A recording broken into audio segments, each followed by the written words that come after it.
Today we're going to be talking about 5 things that you should be doing if you find yourself in the position where you've failed the bar exam. If you got failing results this weekend or last weekend or any time in this season, how difficult and hard it is. And so we wanted to offer some suggestions, some very concrete ideas about things that you could do. So results are starting to come out over the next few weeks around the country.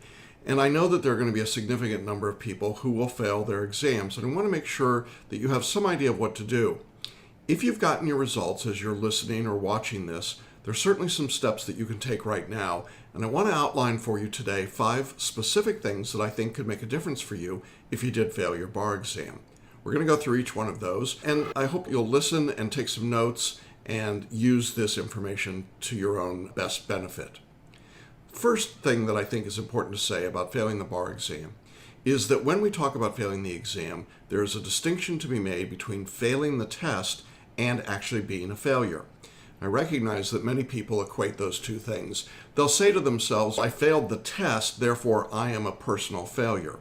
And I want to be really clear about this. That is absolutely, unequivocally not so. I think in any other context we would recognize that, but because the bar exam is such a high-stakes test, it's easy to confuse those two things. And so you start feeling like you're a failure, and you really begin to feel that in your insides. It's important, if you feel that way, to talk to someone else about it, and you get it out of your system, because it's debilitating when it comes to your ability to be successful in the future.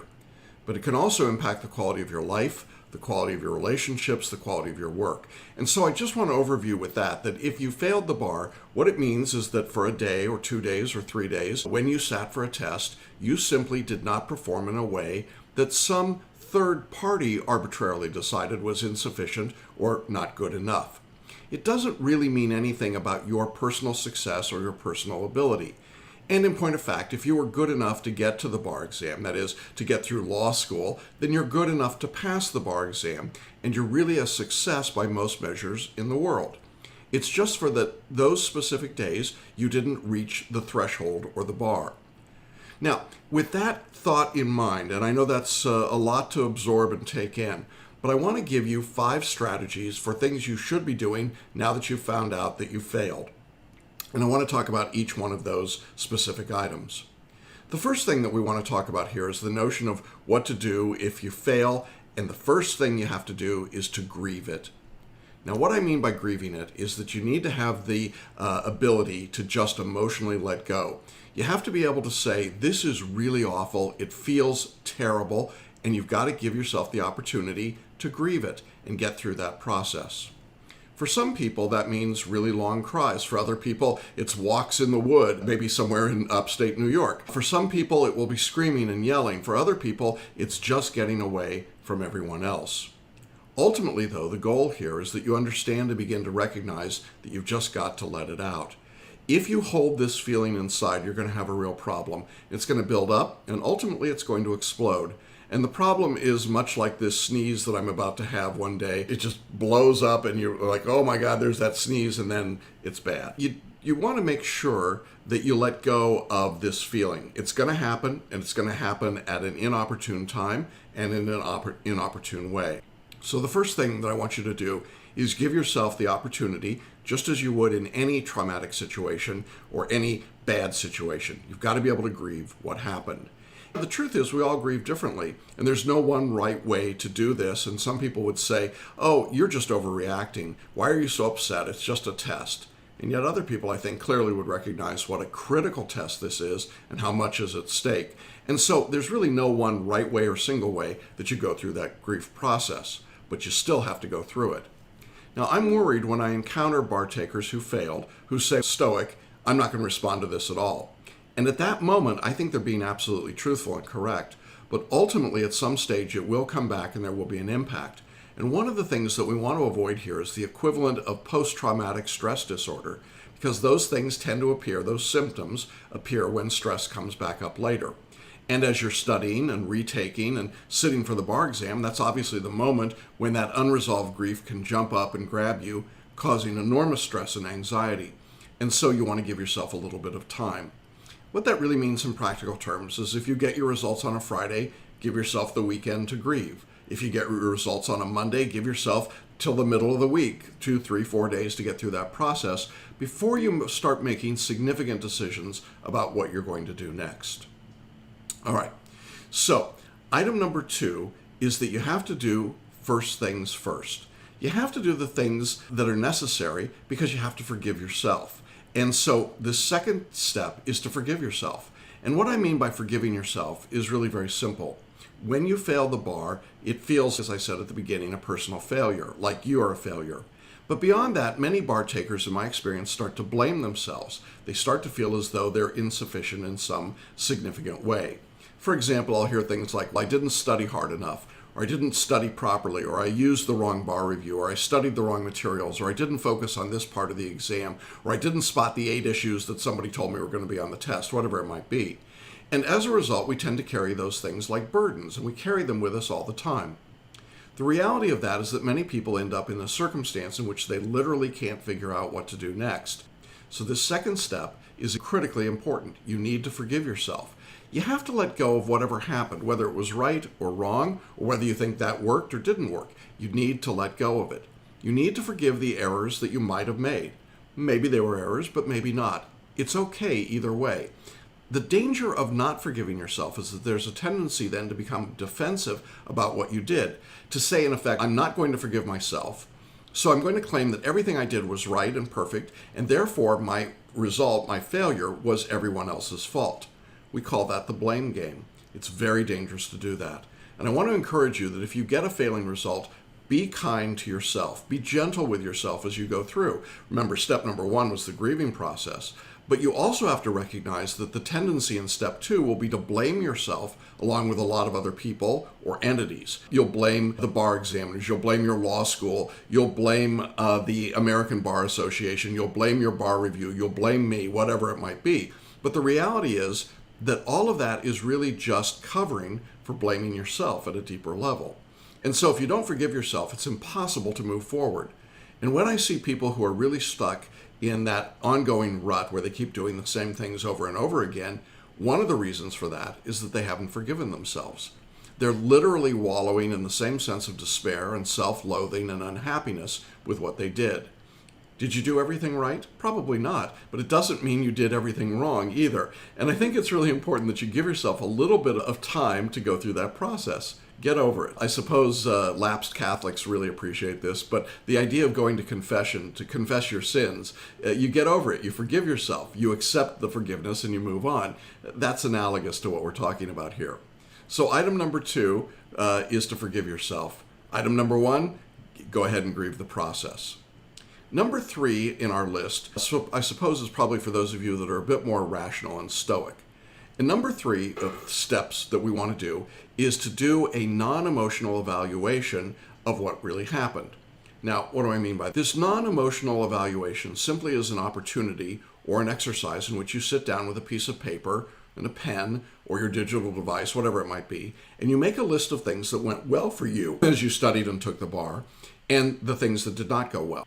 Now, if you've been in any of my webinars or watched my materials, I believe and teach what's called the success-based approach to learning, which we find is much more useful than the failure or problem-based approach to learning.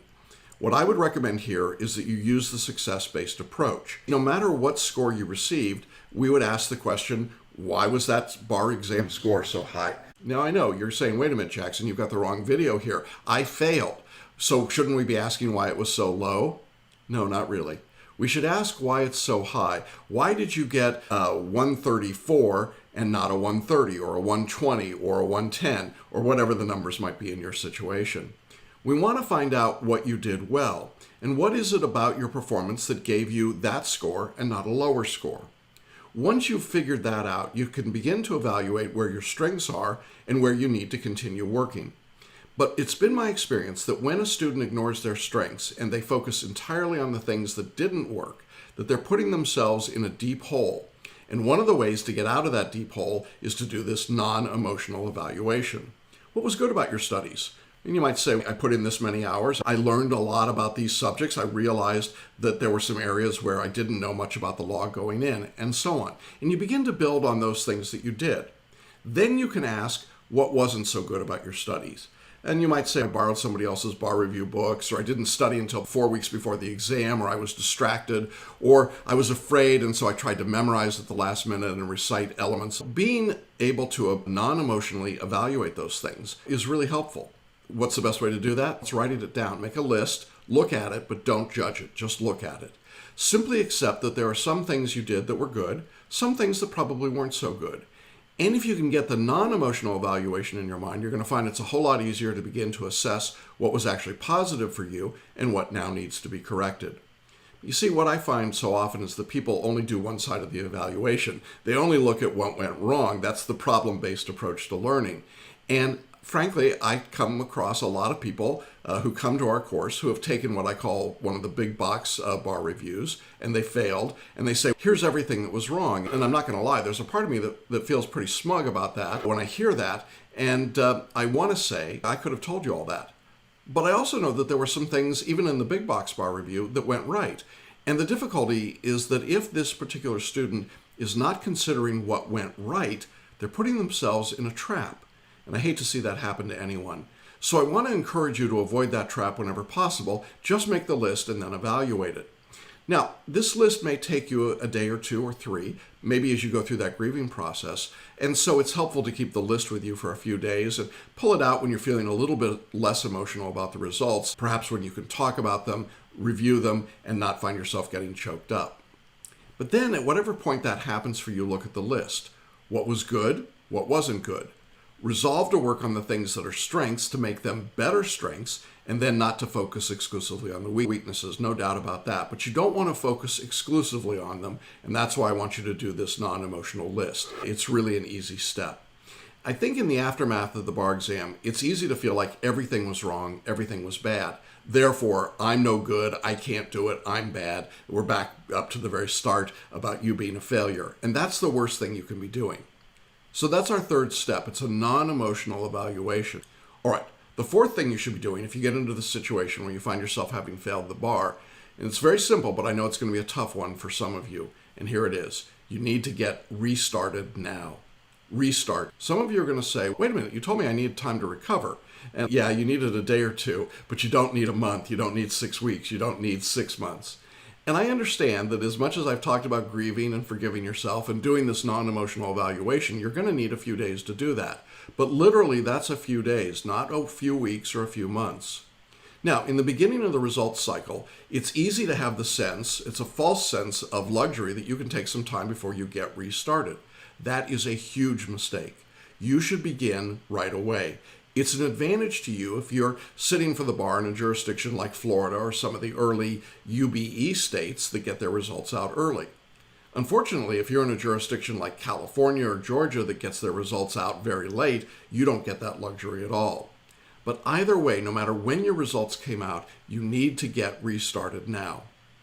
Some people will be saying to themselves, they'll be saying, I really feel like I need to sit out an exam and I need to understand the reasoning behind the test and I need to learn everything. I'm going to wait an exam and come back. Now, sometimes that's a legitimate reason. Someone may say, I'm an accountant. I can't take time away during the particular tax season to take the bar. Or another person would say, I've got significant family requirements, or there's a wedding going on, or a baby coming, or something else that's certainly going to make it difficult, if not impossible, to sit for the next exam. But outside those sorts of unusual externalities, I would say that my advice is to sit for the next bar exam. Absolutely take the next exam. So for the next bar exam, you've got the momentum of the studies that you've just done, you have the momentum of the work and what you've learned. I found that the materials, relatively speaking, are going to be fresh in your mind, no matter where you studied or who you studied with. And so it's to your advantage to take the next bar exam. Sometimes people ask, is it better to take a July test or a February test because of pass rates? The reality is it makes no difference at all. The test is exactly the same. The pass rates only vary because of who's taking the test. So it's rarely to your advantage to sit out and wait. And really what you're doing, if you think about it, is you're putting the entire bar study process on hold and still like that basket of bad stuff over your head. It's sitting out there over you for a full year from where you are right now. And I think that's a really difficult process for that period of time to wait to take the exam a year from now and then wait for results after that. And so here we are, a year from today, just finding out if you can move on with this significant part of your life. I honestly believe that if you start right after you get your results, you'll have enough time to prepare for the exam, particularly if you're using our course. Practically speaking, you need about 250 to 300 hours. If you're a retaker, it's really on the low end. It's closer to the 250 hours. So most people will have enough time even if they're getting their results late in the season. In my experience, this is absolutely manageable. And even with those late test result dates, you can still stay at about 20 hours a week of study. So for those of you that have been told or believe that you have to study 3 or 4 or 5 or 600 hours to prepare for the exam, empirically that's not true. It's absolutely not necessary, and you don't need to buy into that approach. There's no real reason behind it. What's happening there is that what most people are doing is asking you to memorize. And as I've written and talked about and videoed about, memorization is the least effective way to study. It's the most time-consuming, and the examiners don't reward that behavior.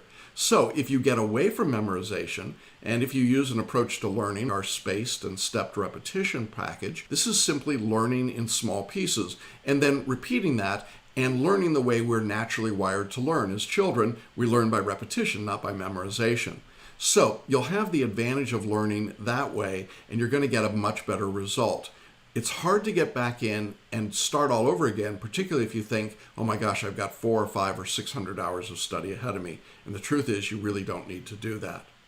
But the other truth about all this is that the longer you wait, if you choose to sit out, the harder it is to go back. There's a reason that some of these great aphorisms exist. The one about you got to get back on the horse right away. Well, yeah, the reason for that is that fear builds, and the longer you wait, the more the fear grows. And I can tell you that virtually every week I talk to someone who's taken a bar exam and then waited. They sat out thinking they would sit out 1 exam or maybe 2, but it turned into years, 3, 4, 5, 10, or in many cases 20 years. And now they're coming back to me because it's an unfulfilled item in their life. I don't really know anyone that wants to be in that position if they can avoid it. So my 4th step then is to get started now. It's a critical step. Now we're ready to talk about the 5th step, which is don't repeat the same errors. Oh, this is a big one, a real big one. I spoke to somebody recently who was in one of my webinars, and she heard me say, I was actually quoting the financial guru Dave Ramsey, and he was talking about the stinky diaper conundrum, the one that says it's warm and smelly, but it's mine and I'm just going to sit here. I think the same thing is true of the bar exam sometimes. We tend to become very protective of the warm, stinky mess that we make when we're studying. Now, this is not a contradiction to my point number 2 about forgiving yourself. In fact, it really goes hand in hand with it. Because if you forgive yourself, what you're doing is giving yourself permission to change what you're doing, to change the approach that you're taking. If you're studying with us and you fail, maybe you should look at some of the different resources that we offer. Things like photo reading or personal mentoring or the paraliminal package, any of those things that might enhance or help target your studies. Those might be more valuable, and it might be more helpful to get more conference time, more personal assistance. Those would all be useful things for you to do. In other words, don't just keep repeating the same process over and over again without changes. And that's the great danger. You're not learning and growing. Every time you take the exam, you have the opportunity to learn and grow, even if you fail. If you're trying new things, you'll have a decidedly better chance of being successful than if you simply keep repeating the same process over and over again. So when someone comes to me and says, Jackson, I failed the bar exam, and I had failed, let's say, the Cal Bar 3 times. It's not with us. They were taking another course. And for the rest of the conversation, this person who had failed proceeded to tell me all the things that they knew about the bar exam. They were really very thoughtful. They had really obviously put a lot of effort and information into this, but everything they told me was empirically, statistically, and factually wrong. It wasn't alternative facts, and no matter how hard I tried to explain to the student that their understanding of the scoring and their understanding of how to study and their understanding of the test and that there were other approaches and that the things they were saying were not correct statements, empirically, just I think convinced them even more that they were correct. In this day and age, this whole idea of alternative facts is really bizarre to me, but I see it even in the bar exam. There are people that just believe things that aren't true. And they were convinced that all they had to do was keep studying the same way, and incrementally they would get better. And finally, I said to this particular person, I think if you're going to just keep doing what you've done the last 3 times, you really don't need our course. But more than that, unfortunately, more likely than not, you're going to fail again, and the statistics say that. And you'll keep failing until you do something different. I don't care who you study with, but you've got to do something different, even within the context of what you're doing. And if you simply keep repeating the same process and just trying to study a little more or memorize a little more or issue spot a little more, really what happens is you're going to get about the same result. The bar exam is designed to take the same inputs and return the same output every single time. And the bar examiners are very proud of their ability to do that. And I think for a lot of people, that's really a major intellectual challenge, an emotional challenge as well, because they get stuck on repeat and they just keep churning and churning, doing the same thing over and over again, and the results never change. So one of the things I think you absolutely have to do if you fail the bar, after you've done that non-emotional evaluation in step number 3, is start asking yourself, what can I do differently now? I forgive myself for the mistakes I might have made, but what can I do differently this time? Could I look at taking a different bar review? Or if I want to stay with the same bar review, could I change the level of service? Or could I add features or benefits or programs that might assist me, that might get me through some of the things that are problematic? Can I build on my strengths and do more of those? Do I need to make changes in what I'm doing? Do I need to request accommodations from the bar examiners for some particular reason? Maybe I should look at switching jurisdictions and find a better jurisdiction for me and my skills, or maybe one that's got a lower cut score. Whatever those things are, you should be looking at them. But for goodness sake, don't keep repeating the same process over and over again. Those are the things that I think that you need to do after you've gotten a failing result. It's not an easy list. You need to grieve, you need to forgive yourself, you need to do that non-emotional evaluation, you need to get started now. And finally, you've got to commit to not making the same errors as you work through your studies now that you did in the past. In my experience, that's the best way to assure that you'll get a different result on the next bar exam when you don't do those things. And I think that if you don't, you're putting yourself at the risk of getting the result that you don't want over and over again. We talk about making the next bar exam your last bar exam. That's not just a slogan or a phrase. It happens by doing these 5 things first. I know it's hard to talk about failing the exam.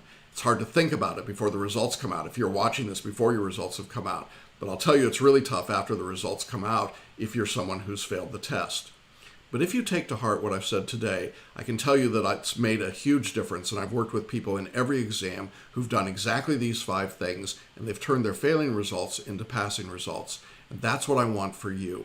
I hope that you'll consider these items, take them to heart, put them to work and to action, and that we'll see your name on the past results in the very near future.